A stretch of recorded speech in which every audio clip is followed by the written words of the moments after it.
поручаю акимам дойти до каждой семьи, усилить меры нуждающимся в помощи за счет средств местного бюджета с учетом региональных возможностей.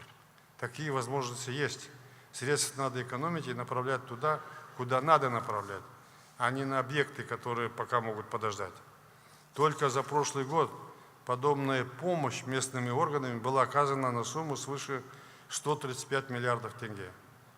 Такую поддержку надо оказывать и дальше.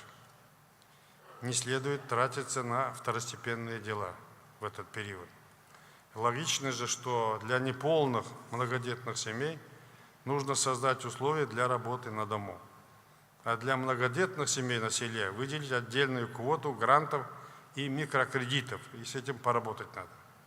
Правительство и акимы должны осуществлять эту деятельность совместно с партией Нур Отан и Атамекен.